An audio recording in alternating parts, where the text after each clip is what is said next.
Varicose veins కి సరైన చికిత్స కోసం సంప్రదించండి ఎవిస్ హాస్పిటల్. నమస్తే రమగారు. నమస్తే రమగారు, కొంతమంది చాలా పూజలు చేస్తారండి, ఆ భగవంతుడిని నమ్ముకొని ఉంటారు నిరంతరం. అయినా పాపం ఎప్పుడు కష్టాలే ఉంటాయి, ఎప్పుడు బాధలే పడుతూ ఉంటారు. ఏంటి కర్మ మాకు అనుకుంటారు. కొంతమంది అసలు ఆ భగవంతుని వైపే చూడరు. ఒక దండం ఉండదు, ఒక దీపం ఉండదు, ఏమీ ఉండదు, కానీ చాలా చక్కగా ఉంటారు.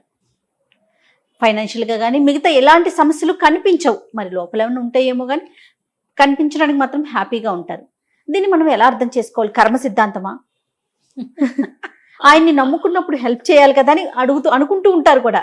నేను భగవంతున్నే నమ్ముకున్నాను, అయినా కూడా నాకే ఎందుకు ఇలా అవుతుంది, నా బతుకే ఎందుకు ఇట్లా అయిపోతుంది, అలాంటి బాధ చాలా ఉంటుంది కాదు?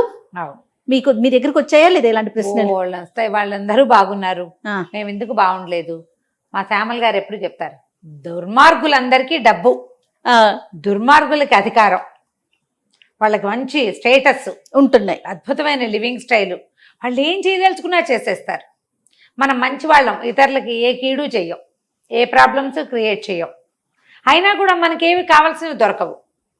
ఎందుకు? ఆవిడ ఒక ప్రశ్నగా ఉండేవారు. క్రమంగా మారారు.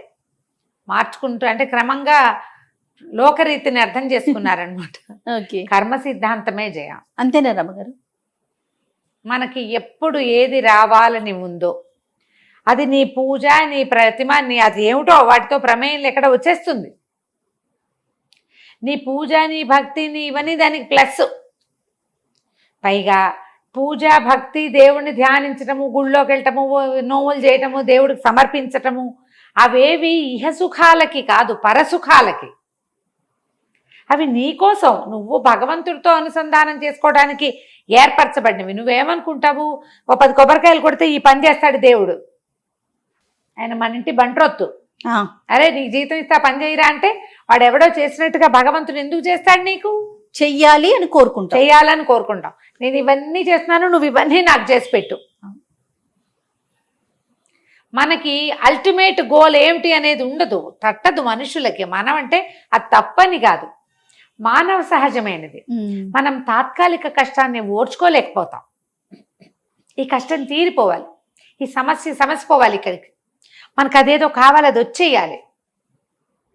మనకే కాకుండా మన తమ్ముడికి, మన చెల్లికి, మన అక్కయ్యకి, మన మేనమావ కూతురికి, మన పిల్లలకి, మనవలకి, దీంతో పాటు మన చుట్టుపక్కల వాళ్ళకి, పక్కింటి వాళ్ళకి యాక్సిడెంట్ అయినా మనకి చాలా దిగులు, బాధపడతాం. మనం మనుషులం కదా. పక్క వాళ్ళ పిల్లాడు తొందరగా కోలుకోవాలని కూడా దండం పెట్టుకుంటాం. మీరు ప్రార్థించారు, మా అబ్బాయి బాగుపడ్డాడు అంటారు వాళ్ళు. పక్కింటి వాళ్ళ అబ్బాయికి పెద్ద యాక్సిడెంట్ అయింది, పాప ఆవిడ హాస్పిటల్లో పడింది. ఇక్కడ ఉన్న ఆవిడ, ఆ పిల్లాడు చిన్నప్పటి నుంచి మన కంటి ముందు పెరిగాడు. దుఃఖం, ఉద్వేగంతో ఈవిడ రోజు ఆంజనేయ స్వామి గుడికి వెళ్ళి 100 ప్రదక్షిణాలు చేసింది 10 రోజుల పాటు. పిల్లాడు కోలుకున్నాడు. మీరు చేశారు కాబట్టే మా పిల్లాడు కోలుకున్నాడు. వాడికి ఎలాగూ కోలుకుంటాడు. ఈవిడ చేసింది ప్లస్. ఈవిడ చేసింది పిల్లాడికే ప్లస్ కాదు, తల్లికి కూడా ప్లస్సే. వాళ్ళకి తమకి ఇంత మోరల్ సపోర్ట్ ఉందన్న ఆనందంగా ఉంటుంది. మనం ఇలా ఆలోచించాం, మనకు అట్లా అర్థం కాదు కూడా. అర్థం కాక మనం ఏమనుకుంటామంటే, వీళ్ళు ఇన్ని పూజలు చేస్తున్నారు కాబట్టి వీళ్ళకి ఇది వచ్చింది, వాళ్ళకి ఏమన్నా బాగా వస్తాయి. వాళ్ళకేమి రాలేదనుకో, వీళ్ళని పూజలు చేసినా ఎందుకు రాలేదు, అదే ప్రశ్న. దేవుడు ఇవ్వలేదనుకుంటాం. ఎప్పుడు కూడా మనం ఎంత పాత్ర తీసుకెళ్తే అంత పాత్ర నిండానే నీళ్ళు వస్తాయి. మన పాత్ర ఈ జన్మ. ఈ జన్మకి మనం ఏది నోచుకున్నామో, ఏది తెచ్చుకున్నామో దానేడు మాత్రమే. నువ్వు చెంబు పట్టుకెళ్తే చెంబు, బిందె పట్టుకెళ్తే బిందె, భగవంతుడు అట్లా ఇస్తాడు. నువ్వు కింద జన్మ నుంచి చెంబు మోసుకొచ్చి ఇప్పుడు బిందె కావాలని అడిగితే లాభం లేదు, అలా కుదరదు, అని నడవదు కూడా, అట్లా నడవదు. మనం దీన్ని అర్థం చేసుకోవడం మనకి కొంత సేవనాలి, ఇంకొంచెం మెచ్యూరిటీ కావాలి. ఎప్పుడైనా ఇలా చెప్తున్నప్పుడు వింటే ఎస్ నిజం అనిపిస్తుంది, కాసేపు అయ్యాక మర్చిపోతాం, మళ్ళీ మామూలు. కాసేపు అయ్యాక మర్చిపోతాం. ఎందుకు నేను ఈ మాట చెప్తున్నానా, నేను కూడా మర్చిపోతా. ఆ మరిపించటమే విష్ణుమాయ, అదే లోకమాయ. మనకు ప్రపంచం పట్ల మనకున్న ఆశావహ దృక్పథము మనం వాటికి ఒప్పుకోనివ్వదు. ఈ వేదాంతాన్ని, ఈ కర్మ సిద్ధాంతాన్ని ఒప్పుకోనివ్వదు. ఎప్పుడో ఒక దుర్దశలో మనం అంతా నా కర్మ అని వదిలేస్తాం. కానీ మిగిలిన అనుక్షణం నా కర్మని వదిలేయలేకపోతాను. అంతేగా. పైగా అంతా నా కర్మ ప్రకారం జరుగుతుందంటే నేనేమి చేయకుండా ఇంట్లో కూర్చుంటానంట. అలా కూడా కుదరదు. నువ్వన్నీ చెయ్యాలి, నువ్వు నడవాలి, నువ్వు తిరగాలి, నువ్వు పని చేయాలి, కష్టపడాలి, ఆలోచించాలి. నీకు ఏది దక్కుతుందో అది దక్కుతుంది. నేను ఇది ఇచ్చాను కాబట్టి 10 రూపాయలు ఇస్తే 10 రూపాయలకి పంచదార రావాల్సిందేనన్నట్టుగా కుదరదు. 1/4 కిలో పంచదార 10 రూపాయలు అనుకో, 1/4 కిలోకి 1 గ్రాము తక్కువ ఇచ్చినా మనం ఒప్పుకోకూడదు. ఒప్పుకో. 10 ఇచ్చి 10కి 10 ఇవ్వాలి అంతే. నువ్వు చిల్లర తీసుకుంటావు, 10 నోటు ఇస్తే 10 రూపాయల బిళ్ళలు కావాలి నీకు. ఇది సహజం. ఈ బార్టర్ సిస్టము మన లివింగ్లో కర్మ సిద్ధాంతం ప్రకారం కుదరదు. మనం దీన్ని అర్థం చేసుకోగలగాలి. మనకి ఏది ప్రాప్తమో అది దక్కుతుంది. మన కర్మ మనం చేయాలి. దీనికి ఆధారం భగవద్గీతే. చదువుకోవాలి, చదవాలి. మనం ఏది తెచ్చుకున్నామో అది తెచ్చుకుంటాం. తర్వాత ఇంకొకళ్ళు ఉంటారు, అన్ని మంచి పిచ్చి కష్టాలు వచ్చి పడిపోతాయి వాళ్ళ మీద. మా అక్కయ్య ఉంటుంది, ఎవరు తెచ్చుకున్న సర్దిమూట వాడే మోసుకోవాలి అని. నువ్వు ఒక సర్దన్న మూట తెచ్చుకున్నావు, అది తినవలసింది ఎవరు? నేనే. మోయవలసింది నేనే. అంతే. అల్టిమేట్లీ మనమేం ఆలోచిస్తాం, నేను తింటాను కానీ మోత ఎవరైనా మోస్తే బాగుండు అనుకుంటాం. ఇక ఆ క్వశ్చన్ అసలు జరగదు ఇక్కడ. ఈ ప్రపంచ నిర్మాణంలో ఎవడి మూట వాడు మోసుకోవాలి, ఎవడి పాత్ర వాడు ముంచుకోవాలి. అంతే. వాడు తెచ్చిన పాత్రను బట్టి, కిందటి జన్మలో మనం ఎంత పాప పుణ్యాలు చేసుకున్నామో, ఎన్ని బాకీలు, ఎంతమందికి రుణానుబంధంగా ఉన్నామో దాన్ని బట్టే ఈ జన్మలో మన లెక్కలు నడుస్తాయి. అందుకని ఇవి నమ్మలేవు నువ్వు. అసలు కింద జన్మే లేదంటాడు ఆయన, ఎవరో పెద్ద మనిషి. జన్మలు లేవంటాడు, దేవుడు లేడంటాడు, ఏమిటో అంటాడు. నువ్వు ఉన్నావని నువ్వు ఇవాళ ఒప్పుకుంటావు, చిటుక్కుని రేపొద్దున పోయావు, ఎవడు ఒప్పుకుంటాడు నీ బదులు? అదే కదా. ఎవరు ఒప్పుకుంటారు? నువ్వే ఒప్పుకోవాలి. ఇవాళ ఉన్న నేను రేపు ఉండను, రేపు ఉండని ఇవాళ ఉన్న నేను నిన్న ఉన్నానని నేను ఎందుకు ఒప్పుకోకూడదు? గ్యారంటీగా నేను ఉన్నాను. నా ముందేదో ఉంది, నేను ఇవాళ వచ్చా, రేపు కూడా వస్తా, కానీ అది ఎక్కడికి వెళ్తానో నాకు తెలియదు. మన ముందు ఎక్కడ పుట్టామో మనకు తెలియదు, ఇప్పుడు ఇక్కడ పుట్టామో మనకి తెలుసు. రేపు ఎక్కడో పుడతాను మళ్ళీ గ్యారంటీగా. ఇవాళకి ఉన్న ముందున్నది ఒకటి, రేపు తర్వాత ఉన్నది ఒకటి ఖచ్చితంగా ఉంది. నీకు తెలియకపోతే లేదని అనడానికి వీల్లేదు. దాన్ని లేదన్న మాట అసలు లేనే లేదు. గ్యారంటీగా ఏదో ఉంది, అది మనకు అర్థం కావటల్లా. ఒకళ్ళకి అర్థమైంది, మన ముందున్న వాళ్ళు ఎవరికో తెలుసు. అది ఆ క్లారిటీతోటే చెప్పారు వాళ్ళు. నువ్వు ముందున్న వాడిని ఒప్పుకోవు, ఎక్కడో ఉన్న నక్షత్రాన్ని ఒప్పుకుంటావు. అదేమన్నా నువ్వు పెట్టేవా, పోసేవా? దాన్ని ఏం పోయిలా, మనమేం చేయలా. దానంతట అదే ఉంది. నువ్వు పెట్టలేదు, మీ తాత పెట్లా, ముత్తాత పెట్లా. ఆ పెట్టిన వాడు ఎవడు? ముందు వాడు. వాడికేమో వాడు ఆదిమానవుడు, వాడికేం తెలియదు అంటావు నువ్వు. మనం ఏమంటున్నావు? ఆదిమానవుడికి ఏం తెలీదు. ఏమీ తెలియకపోతే అక్కడ పెట్టిన వాడు ఎవడో ఉన్నాడు కదా ఒకడు, వాడే ఇదంతా నడుపుతున్నాడేమో. నువ్వు ఎందుకు ఒప్పుకోవు? ఒప్పుకోవాల్సిందే కదా. ఒక్క రోజులో దశా విశేషాలు మారిపోతాయి. రాత్రి పడుకున్న మా అమ్మ తెల్లవారేసరికి వెళ్ళిపోయింది. మా కథ అంతా మారిపోయింది. తెల్లారేసరికి మనిషి లేరు, తండ్రులు ఉండరు, పిల్లలు ఉండరు, ఏదో అయిపోతారు. చక్కగా ఏదో దేవదర్శనానికి వెళ్ళొస్తారు.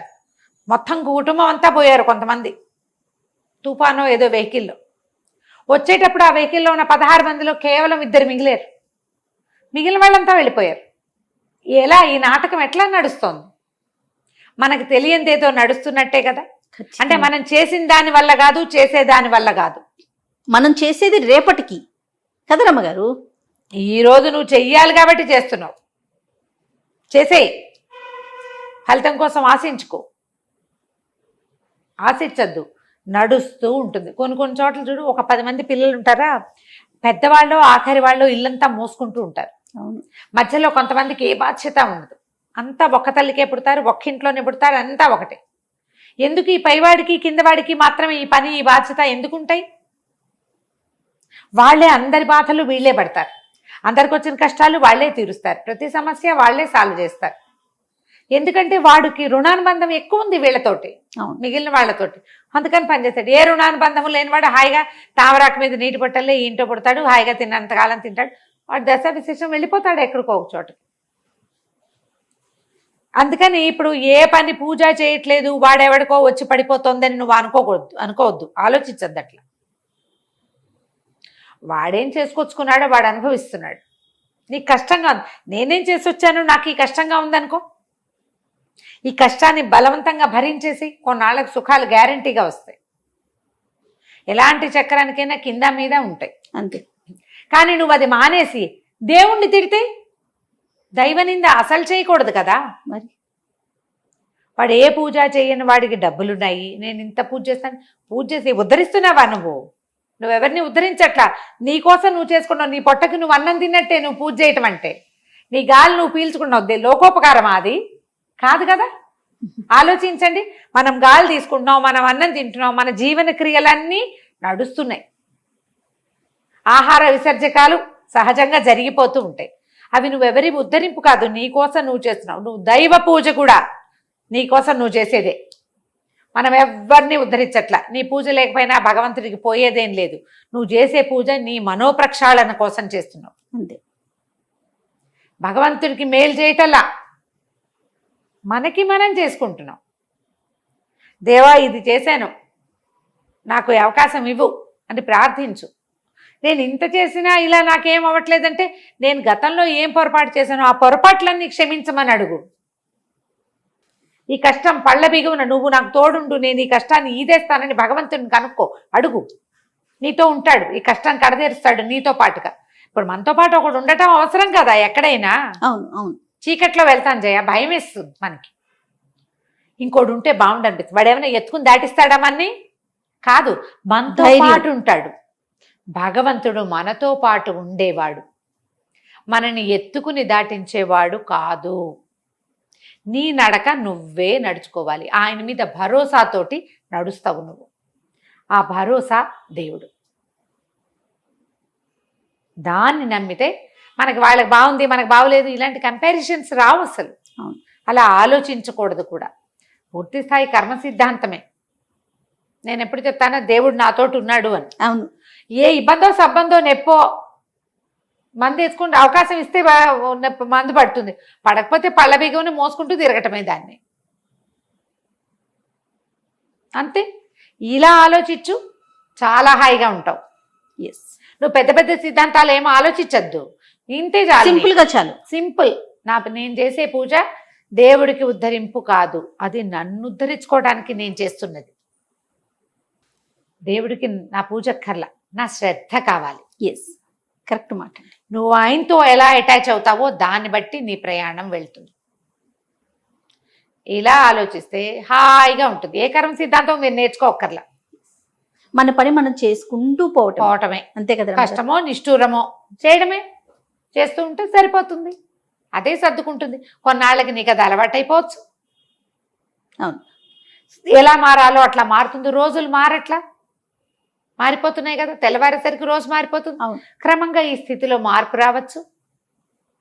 నువ్వు దేవుడికి మాత్రం అంటుకునుండు, అది వదలద్దు. ఏ స్థితికి నువ్వు అంటుకునుండవు, స్థితులు మారిపోతాయి క్రమంగా. నువ్వు అంటుకొని ఉండాల్సింది ఎవరిని? ప్రశ్నల్ని కాదు, భగవంతుణ్ణి. ఇది పద్ధతి. ఇలా వెళ్తే హాయిగా ఉంటుంది జీవితం. నమస్తే. నమస్తే జయ.